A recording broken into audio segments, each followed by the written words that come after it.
Assalamualaikum warahmatullahi wabarakatuh. Sobat sehat, bertemu kembali dengan saya Dr. Sofi. Akreditasi bukan sekedar dokumen.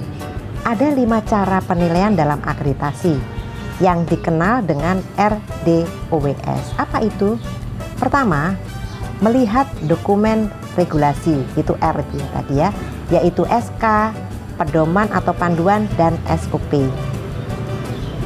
Kemudian D itu melihat dokumen implementasi. 3, O itu observasi. 4, wawancara. 5, simulasi. Ini semua dilakukan oleh surveyor untuk membuktikan apakah sobat sehat itu sudah melakukan kerjakan yang kita tulis dan tulis yang kita kerjakan. Nah, channel YouTube Dr. Sofi dibangun untuk itu semua. Ada regulasi internal, SK, pedoman, panduan, SOP, ada dokumentasi pelaksanaan, saat observasi yang dilihat sama dengan yang ada di regulasi dan dokumentasi. Saat wawancara bisa menjawab dengan jawaban sesuai yang ada di regulasi dan dokumentasi. Dan saat diminta melakukan simulasi sama dengan yang ada di SPO. Jadi itu bedanya channel YouTube Dr. Sofi itu semuanya RDOWS-nya itu akan dieksplor.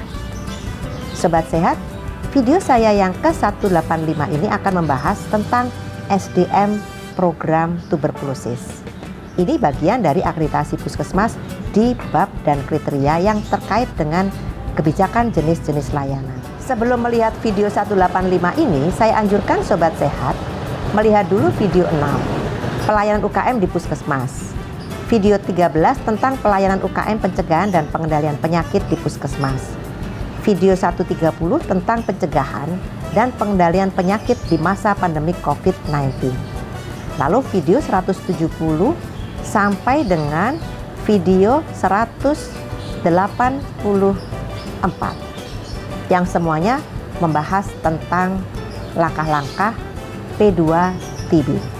Sekarang kita akan membahas khusus tentang sumber daya manusia program. Pertama yang akan dilakukan adalah perencanaan ketenagaan program penanggulangan TB. Perencanaan ketenagaan dalam program penanggulangan TB ditujukan untuk memastikan tersedianya kebutuhan tenaga terlatih demi terselenggaranya kegiatan program penanggulangan TB di suatu fasilitas kesehatan pelaksana. Perencanaan ketenagaan berpedoman pada standar kebutuhan minimal baik dalam jumlah dan jenis tenaga terlatih yang diperlukan. 1. Standar ketenagaan TB di fasilitas pelayanan kesehatan. Pertama, puskesmas. Fasilitas kesehatan tingkat pertama rujukan mikroskopis TB atau FKTP-RM adalah puskesmas dengan laboratorium yang mampu melakukan pemeriksaan mikroskopis dahak dan menerima rujukan. Kebutuhan minimal tenaga pelaksana terlatih terdiri dari 1 dokter, 1 perawat atau petugas TB, dan 1 tenaga laboratorium. Jadi FKTP-RM membutuhkan tenaga seperti tadi. Kemudian rumah sakit umum pemerintah. Pertama, rumah sakit kelas A atau rumah sakit rujukan nasional dan provinsi. Kebutuhan minimal tenaga pelaksana terlatih terdiri dari 6 dokter. 2 dokter umum, spesialis paru, spesialis anak, spesialis penyakit dalam, spesialis radiologi. Jadi ada 6 dokter, itu terdiri dari 2 dokter umum dan 4 dokter spesialis ya. Kemudian 3 perawat atau petugas TB, 3 tenaga laboratorium, dan 2 tenaga farmasi. Selanjutnya untuk rumah sakit kelas B atau rumah sakit rujukan regional, kebutuhan minimal tenaga pelaksana terlatih terdiri dari 6 dokter yang meliputi 2 dokter umum, Kemudian 4 dokter spesialis, yaitu spesialis paru, spesialis anak, spesialis penyakit dalam, dan spesialis radiologi. Kemudian 3 perawat atau petugas TB, 3 tenaga laboratorium, dan 2 tenaga farmasi. Sedangkan ketiga rumah sakit kelas C atau rumah sakit kabupaten kota, kebutuhan minimal tenaga pelaksana terlatih terdiri dari 4 dokter, 2 dokter umum, kemudian spesialis paru atau spesialis penyakit dalam, dan spesialis radiologi, 2 perawat atau petugas TB, 1 tenaga laboratorium, dan 1 tenaga farmasi. Selanjutnya, rumah sakit kelas B atau rumah sakit paru dan BPKPM atau BKPM. BPKPM itu adalah Balai Besar Kesehatan Paru Masyarakat dan Balai Kesehatan Paru Masyarakat. Di sini kebutuhan minimal tenaga pelaksana terlatih terdiri dari 2 dokter, dokter umum dan atau spesialis paru, 2 perawat atau petugas TB, 1 tenaga laboratorium, dan 1 tenaga farmasi. Selanjutnya rumah sakit swasta, kebutuhan tenaganya menyesuaikan dengan kondisi rumah sakit swasta tersebut. Kemudian dokter praktek mandiri yang terlatih. Klinik Pratama, dokter dan perawat yang terlatih. Selanjutnya, standar ketenagaan di tingkat kabupaten kota.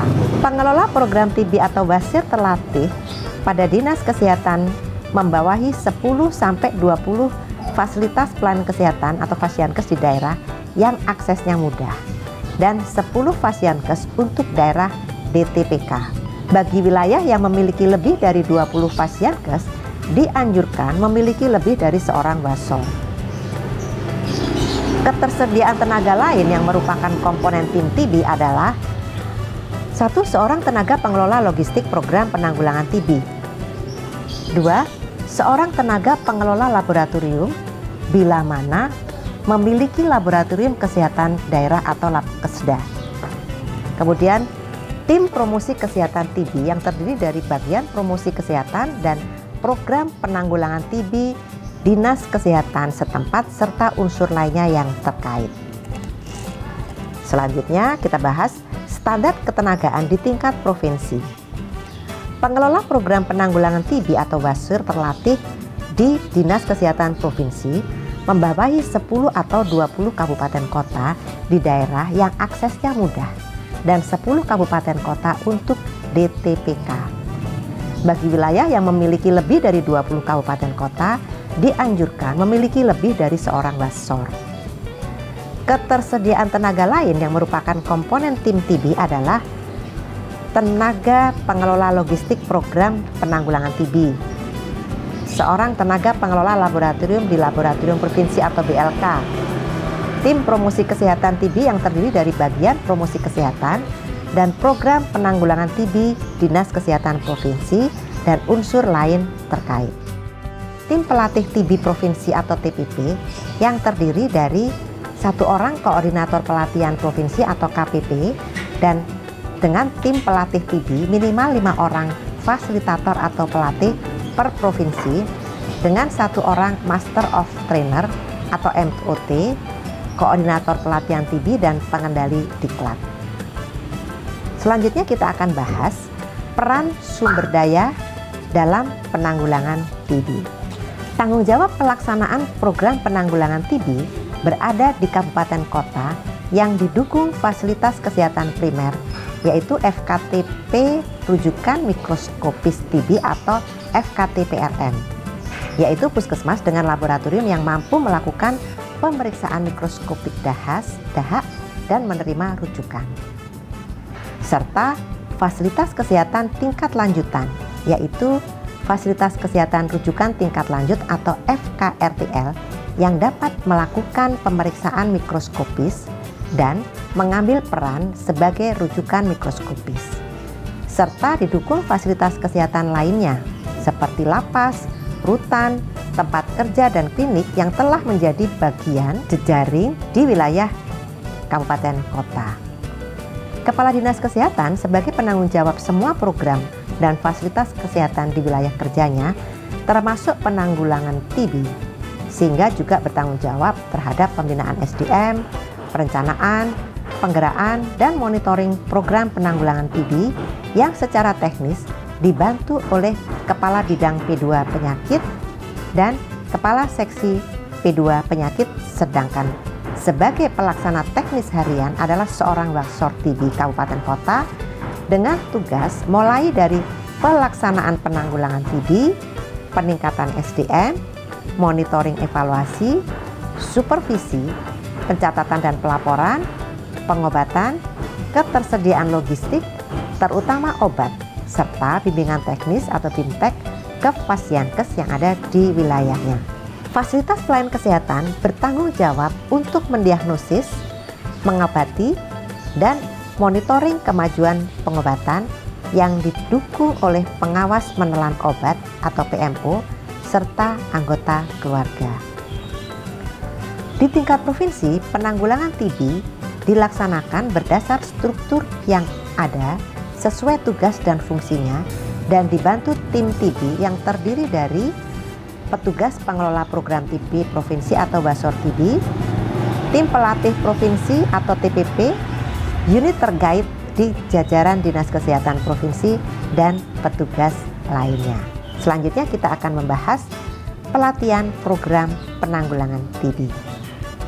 Pelatihan merupakan salah satu upaya peningkatan sumber daya manusia TB dengan cara meningkatkan pengetahuan, sikap, dan keterampilan petugas dalam rangka meningkatkan kompetensi serta kinerja petugas TB.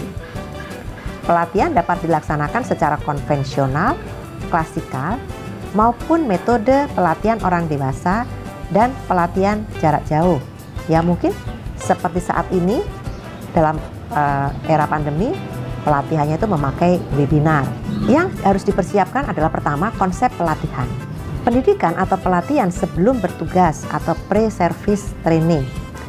Materi program penanggulangan tuberkulosis dimasukkan dalam pembelajaran atau kurikulum institusi pendidikan tenaga kesehatan seperti Fakultas Kedokteran, Fakultas Keperawatan, Fakultas Kesehatan Masyarakat, Fakultas Farmasi, dan lain-lain. Kemudian pelatihan dalam tugas atau in-service training. Pelatihan dapat berupa aspek klinis maupun aspek manajemen program. Meliputi pelatihan dasar program TB atau Initial Training in Basic Dose Implementation. Kedua, pelatihan TB dengan akreditasi nasional menggunakan kurikulum baku. Kemudian yang ketiga, on the job training atau kalakarya, pelatihan di tempat tugas atau refresher, baik yang belum maupun yang telah mengikuti pelatihan sebelumnya, tetapi masih ditemukan masalah dalam kinerjanya dan cukup diatasi hanya dengan dilakukan supervisi. Berikutnya adalah pelatihan yang berkenaan dengan manajemen program penanggulangan TB dengan sasaran para pengambil kebijakan. Lalu pelatihan lanjutan atau continued training atau advanced training, di mana pelatihan ini untuk mendapatkan pengetahuan dan keterampilan program dengan materi yang lebih tinggi pada tingkat tahap analisis. Bagaimana pelaksanaan pelatihan? Pelatihan program penanggulangan TB dilaksanakan secara berjenjang. Dimulai pelatihan para pelatih, yaitu master trainer atau pelatih utama, dan para pelatih melalui training of trainers atau TOT, pelatihan pengelola program atau manajer, dan pelatihan penanggung jawab teknis program yang dilaksanakan di tingkat pusat. Pelatihan para pelaksana di tingkat pelayanan dilaksanakan di daerah setempat sesuai dengan ketersediaan sumber dana. Bagaimana materi pelatihan dan metode pembelajarannya?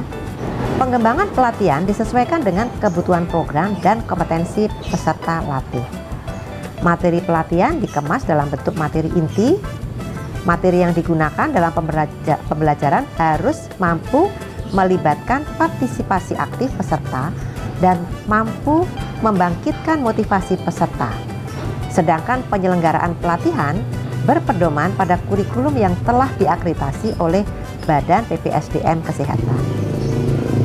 Di samping berpedoman pada kurikulum, persyaratan utama yang ditambahkan program penanggulangan TB adalah ketentuan bahwa peserta latih serta setelah dilatih tetap bekerja di program penanggulangan TB paling sedikit 3 tahun. Selanjutnya, evaluasi pelatihan. Untuk mengetahui keberhasilan pelatihan yang dilaksanakan, perlu dilakukan evaluasi terhadap pertama, pencapaian tujuan dari pelatihan.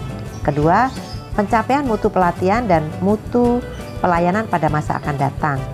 Kemudian mengukur kesesuaian pelatihan terhadap jadwal, materi, dan metode pembelajaran sesuai kurikulum. Pelaksanaan evaluasi pelatihan dilakukan pada saat pelaksanaan serta setelah selesai pelatihan. Evaluasi pada saat pelatihan ditujukan kepada peserta, yaitu menilai penyerapan materi pelatihan melalui pre dan post test.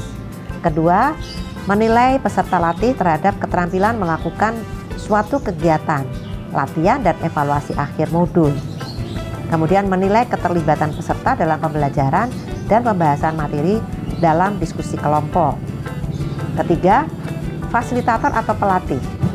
Evaluasi terhadap fasilitator atau pelatih ini dimaksudkan untuk mengetahui tingkat kepuasan peserta terhadap kemampuan fasilitator dalam menyampaikan pengetahuan dan atau keterampilan kepada peserta dengan baik, dapat dipahami dan diserap peserta. Penyelenggaraan evaluasi penyelenggaraan dilakukan oleh peserta terhadap pelaksanaan pelatihan. Objek evaluasi adalah pelaksanaan administrasi dan akademis meliputi tujuan pelatihan, relevansi, evaluasi terhadap semua segi penyelenggaraan pelatihan, yaitu interaksi sesama peserta latih, pelatih, akomodasi dan konsumsi, serta kesiapan materi pelatihan. Sobat Sehat, bagaimana evaluasi pasca pelatihan dilakukan atau EPP? Untuk mengetahui tujuan evaluasinya adalah difokuskan pada tingkat perubahan yang terjadi pada mantan peserta latih, sehingga setelah menyelesaikan suatu pelatihan. Kemudian, bagaimana peserta latih menerapkan pengetahuan, sikap, dan perilaku hasil intervensi pelatihan oleh mantan peserta latih di tempat kerja. Kemudian, perubahan kinerja individu, tim, organisasi, dan program. Lalu evaluasi luaran atau kinerja individu. Selanjutnya, sasaran evaluasi pasca pelatihan ditujukan kepada mantan peserta latih. Pelaksana evaluasi oleh tim pelatihan dan pengelola program TB di tingkat pusat, provinsi, dan kabupaten kota. Waktu pelaksanaan evaluasi adalah setelah 6 bulan pelatihan.